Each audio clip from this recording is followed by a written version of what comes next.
दोस्तों, देवउठनी एकादशी पर 5 गलती कभी मत करना।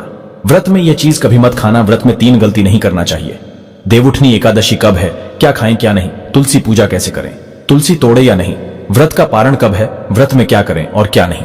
दोस्तों, आज हम आपको देवउठनी एकादशी संबंधित संपूर्ण जानकारी बताएंगे। हिंदी पंचांग के अनुसार कार्तिक महीने के शुक्ल पक्ष की एकादशी को देवउठनी एकादशी के नाम से जानते हैं। इसे कई जगह देवउठान एकादशी भी कहते हैं और ये 2024 में इस वर्ष 12 नवंबर को देवउठनी एकादशी का व्रत रखा जाएगा। और इस दिन भगवान श्री हरि भगवान विष्णु जी की हम सब पूजा अर्चना करते हैं। और धार्मिक मान्यता है कि एकादशी की तिथि को सच्ची श्रद्धा और भक्ति भाव से भगवान विष्णु की पूजन करने से, उपासना करने से व्यक्ति की सभी प्रकार की मनोकामना पूर्ण होती है।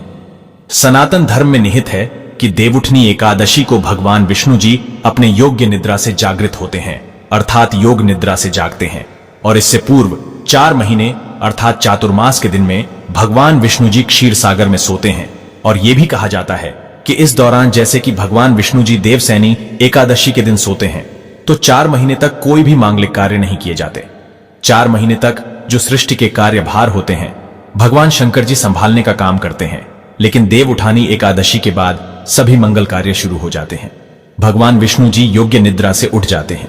देवउठनी एकादशी से जैसे कि शादी है, सगाई है, जितने भी मांगलिक कार्य होते हैं ये सब शुभारंभ हो जाते हैं। आसान शब्दों में कहा जाए तो मांगलिक कार्य जितने भी होते हैं देवउठनी एकादशी से शुरू हो जाते हैं।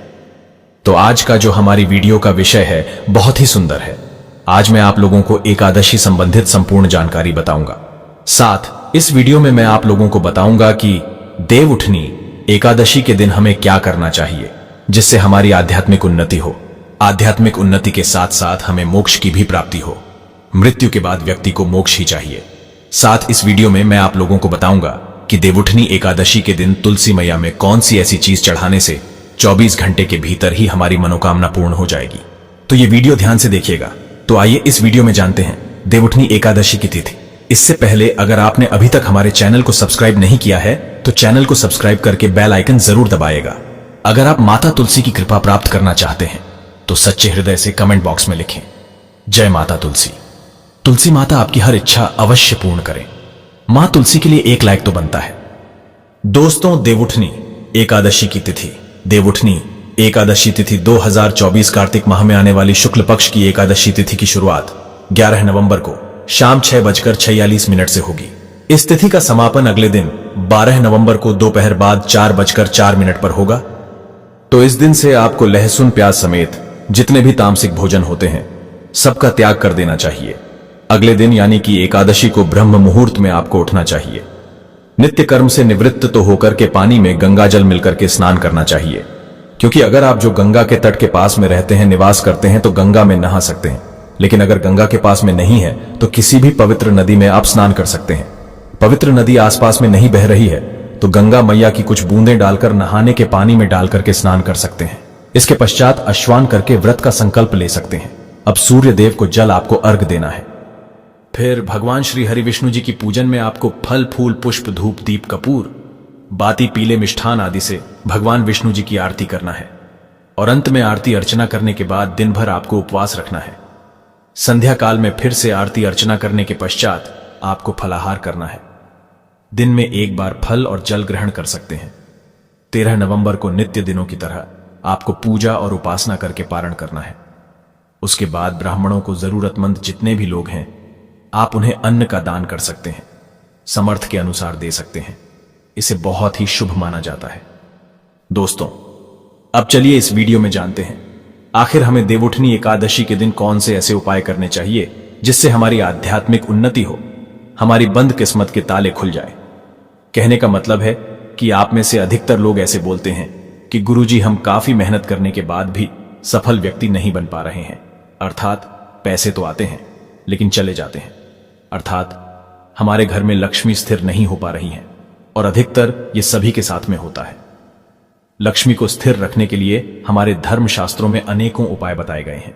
यह भी कहा जाता है कि जहां पर भगवान विष्णु जी की पूजा की जाए, उपासना की जाए, तो वहां पर माता लक्ष्मी स्वतः ही खींची चली आती है। जहां पर विष्णु है अर्थात धर्म है, वहां पर लक्ष्मी खींची चली आती है। जहां धर्म है वहां सब कुछ है। तो चलिए इस वीडियो में जानते हैं कि किस प्रकार से हम अपने घर की लक्ष्मी को स्थायी कर सकते हैं, अर्थात हम दौलत को स्थायी बना सकते हैं। साथ ही साथ इस वीडियो में हम बताएंगे रोजगार के साधन, किस प्रकार से आप बेरोजगार हैं तो आपको रोजगार की प्राप्ति होगी। धन दौलत के साथ साथ सुख संपत्ति एवं धर्म की प्राप्ति करने का सबसे सरल आसान विधि बताएंगे। दोस्तों, भगवान विष्णु को प्रसन्न करने के लिए देवउठनी एकादशी के दिन भगवान विष्णु जी को केसर और दूध से ध्यान से सुनना। जो दूध है उसमें केसर मिलाकर के तो केसर युक्त दूध से भगवान विष्णु जी का अभिषेक करना चाहिए। ऐसा करने से व्यक्ति के सभी प्रकार की मनोकामना की पूर्ति होती है। इससे भगवान विष्णु प्रसन्न होते हैं। ये जो उपाय है ये शास्त्रों में लिखित उपाय है। ये उपाय बहुत ही प्रभावी और चमत्कारी उपाय है। चाहे कोई भी विशेष प्रकार की मनोकामना हो और वो मनोकामना आपकी लंबे समय से पूर्ण नहीं हो पा रही हो तो ये उपाय करने से वह मनोकामना शीघ्र ही पूर्ण हो जाती है। यदि कोई व्यक्ति आर्थिक तौर पर बहुत समस्याओं को झेल रहा है तो वो देवउठनी एकादशी के दिन भगवान विष्णु की पूजा करें, उन्हें कुछ पैसे अर्पित करें। पैसे अर्पित करते समय आपको बोलना है कि हे भगवान, ये पैसे मैं आपको अपनी आर्थिक उन्नति के लिए समर्पित कर रहा हूं, कृपया आप इसे स्वीकार करें। इस प्रकार से आपको प्रार्थना करनी है और उसके बाद पूजन के उपरांत इन पैसों को भगवान विष्णु जी का आशीर्वाद स्वरूप मानकर आप इसे अपनी तिजोरी में रखें या पर्स में रखें। ऐसा करने से धन लाभ होता है और पैसों से जुड़ी जो भी समस्या आपके जीवन में होती रहती है वो समस्या समाप्त हो जाती है। ये पैसे फिर साधारण पैसे नहीं रह जाते, इसमें भगवान विष्णु की शक्तियां जागृत हो जाती हैं। ये साधारण पैसे नहीं होते, इसे आप संभाल कर रखे हैं। ये साक्षात नारायण का आशीर्वाद बन जाते हैं। जहां पर नारायण का आशीर्वाद हो, भगवान विष्णु जी का आशीर्वाद हो, वहां पर फिर लक्ष्मी फलती फूलती है। कहने का मतलब है कि आध्यात्मिक उन्नति होती है। दोस्तों, देवउठनी एकादशी के दिन भगवान विष्णु जी को तुलसी के पत्ते के साथ सफेद रंग का भोग जरूर अर्पित करें। इस दिन हो सके तो खीर है या सफेद रंग के मिष्ठान भगवान विष्णु जी को भोग लगाना अति उत्तम होता है। ऐसा करने से धन में वृद्धि होती है, क्योंकि जो माता लक्ष्मी है ये सफेद वस्तु की तरफ बहुत जल्दी आकर्षित होती है। खासकर माता लक्ष्मी को खीर बहुत ही प्रिय है। सफेद रंग के जो दूध से बने मिष्ठान होते हैं वो माता रानी को बहुत प्रिय है। तो अगर आप भगवान विष्णु जी को चढ़ाते हैं तो इससे मां लक्ष्मी आपके घर में स्वतः ही बिना कुछ बोल ही आ जाती है, आपके घर की आर्थिक परेशानियों को दूर करती है और भगवान विष्णु भी प्रसन्न होते हैं। मैं कई बार वीडियो में बता चुका हूं कि धन देने का केवल अधिकार माता लक्ष्मी को है, अर्थात माता लक्ष्मी केवल धन देती है। लेकिन किसकी किस्मत में कितना धन देना है ये काम भगवान विष्णु जी करते हैं, क्योंकि भगवान विष्णु जी को पालनहार कहा जाता है। संसार के जितने भी जीव जंतु है सबका पालन करने का दायित्व रखा है भगवान विष्णु जी ने। तो भगवान विष्णु जी किसके कर्मों में कितना धन देना है ये निर्णय करते हैं। इसीलिए भगवान विष्णु को जितना ज्यादा हो सके देवउठनी एकादशी के दिन प्रसन्न करने का प्रयास करें। देवउठनी एकादशी के दिन घर के नजदीक बने जो मंदिर है भगवान विष्णु जी के अगर कहा जाए तो इसे अति उत्तम कहते हैं, तो वहां पर भी आप नारियल और बादाम भगवान विष्णु जी के स्वरूप मानकर के जो भी देवी देवता है उन्हें अर्पित करना है। क्योंकि भगवान विष्णु जी ने स्वयं भागवत गीता में कहा है कि संसार में जितने भी देवी देवताओं की पूजा करते हैं वो सब मेरे ही स्वरूप है। इससे आपके रुके हुए जो भी कार्य हैं वो कार्य पूर्ण हो जाते हैं और उनका परिणाम आपको तत्काल मिलता है। जो आसपास के आपके मंदिर हैं वहां पर संध्या काल के समय में नारियल और बादाम जरूर अर्पित करना है। बादाम की संख्या 5 रखना है। साथ ही इस वीडियो में जानते हैं देवउठनी एकादशी पर ये 9 बातों का विशेष रूप से आपको ध्यान रखना है, आप सफल हो जाएंगे। सफलता प्राप्त करने के लिए कौन से ऐसे 9 विशेष रूप है, जानकारियां हैं और उपाय हैं, लिए जान लेते हैं। तो देवउठनी एकादशी पर तुलसी विवाह अगर आप कराते हैं तथा अगर विष्णु जी का आप पूजन करते हैं तो विशेष रूप से कुछ आपको सावधानी रखनी चाहिए, या फिर आप हो सके तो ये उपाय जरूर करना, ये सावधानी जरूर बरतना है। तो तुलसी के पौधे के चारों तरफ आपको स्तंभ जरूर बनाना चाहिए, फिर तोरण जरूर सजाना चाहिए, रंगोली से अष्टदल कमल जरूर बनाएं, शंख चक्र और गाय के पैर ये तीनों चीज जरूर बनानी चाहिए। ऐसा माना जाता है कि इस दिन शंख चक्र और गाय के पैर बनाए जाते हैं तो ऐसे घर में भगवान नारायण तथा माता लक्ष्मी स्थायी रूप से वास करती है। उनकी दिव्य शक्तियां सूक्ष्म रूप से आपके घर में वास करती हैं। तुलसी के साथ साथ आंवले का गमला इस दिन जरूर लगाना। तुलसी के साथ साथ आंवले का भी पूजन जरूर करना, क्योंकि आंवले को भगवान विष्णु जी अर्थात नारायण जी के स्वरूप माना जाता है और तुलसी माता को लक्ष्मी जी का स्वरूप कहा गया है। जिस प्रकार नारायण के बिना तुलसी अधूरी है, उसी प्रकार तुलसी के बिना नारायण भी अधूरे हैं, अर्थात भगवान जो नारायण है ये आंवले के स्वरूप में विराजमान होते हैं और माता तुलसी जो है ये लक्ष्मी के स्वरूप कही गई हैं। ये माता लक्ष्मी तुलसी के रूप में विराजित हैं। इस दिन हो सके तो तुलसी का पंचों उपचार से पूजन जरूर करना।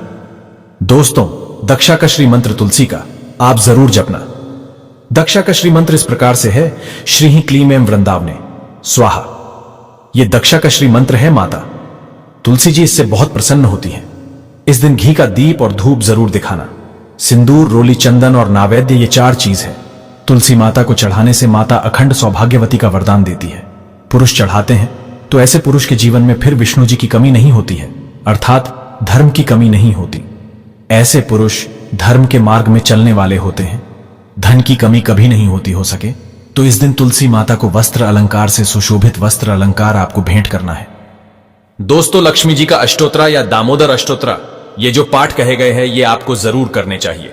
तुलसी के चारों ओर दीपदान जरूर करें। ऐसा माना जाता है कि जो भी व्यक्ति तुलसी को एकादशी की तिथि में दीपदान करते हैं चारों तरफ, तो ऐसे व्यक्ति को मृत्यु के पश्चात कभी भी अंधेरे की प्राप्ति नहीं होती। कहने का मतलब है कि आप जो दीपदान करते हैं वो दीप प्रकाशित होते हुए आपकी जीव आत्मा को स्वर्ग तक पहुंचने में मदद करती है। हो सके तो इस दिन दीपदान जरूर करें, और दान करने से हमारे पूर्वज की आत्मा को भी शांति मिलती है। जो हमारे पूर्वज किसी कारणवश नरक भोग रहे, किसी कारणवश उन्हें स्वर्ग की प्राप्ति नहीं हो रही, तो दीपदान करने से उन्हें स्वर्ग की प्राप्ति होती है। दोस्तों, एकादशी के दिन भगवान विष्णु जी को तुलसी जरूर चढ़ानी चाहिए। ऐसा माना जाता है कि इस दिन एक तुलसी का पत्ता चढ़ाने से 10,000 गोदान के बराबर की प्राप्ति होती है। भगवान नारायण को इस दिन केवल एक तुलसी का पत्ता चढ़ाने से 10,000 गोदान के बराबर धन की प्राप्ति होती है। लेकिन आज के दिन जान लीजिए, अर्थात इस दिन देवउठनी एकादशी के दिन गलती से भी तुलसी का पत्ता नहीं तोड़ा जाता, जो कि पत्ते आपको पहले से ही तोड़कर रखना है। जिन दाम्पत्यों की यहां संतान न हो तो ऐसे व्यक्ति तुलसी नमस्तक तक जरूर पढ़े, इससे संतान की प्राप्ति होती है। तुलसी नमस्तक के पाठ से शीघ्र ही जिनका विवाह नहीं हो पाता तो उनका शीघ्र ही विवाह हो जाता है। बल्कि जो व्यक्ति बिछड़न हो चुके हैं, जिनका कोर्ट कचहरी के मामले में कोई बड़ा केस अगर चलता है, तो वो भी समस्या दूर हो जाती है। दोस्तों, नए घर में तुलसी का पौधा इस दिन लगने से श्री हरि भगवान विष्णु जी बहुत प्रसन्न होते हैं और ऐसे घर में सभी प्रकार की मंगलकारी चीज प्रदान करते हैं। नौकरी पाने के लिए, कारोबार में तरक्की के लिए, या फिर हो सके तो अपने जीवन में उन्नति के लिए तुलसी का पौधा पीले कपड़े में बांधकर ऑफिस या दुकान के आसपास में जरूर रखें। इससे आपको नौकरी में, कारोबार में प्रमोशन मिलेगा। आपको हर कार्य में तरक्की मिलेगी। आप अपने घर में भी यह कार्य कर सकते हैं। सच्चे हृदय से कमेंट बॉक्स में लिखना ना भूले। जय श्री हरि, जय विष्णु जी, जय माता लक्ष्मी, जय माता तुलसी देवउठनी एकादशी की हार्दिक शुभकामनाएं।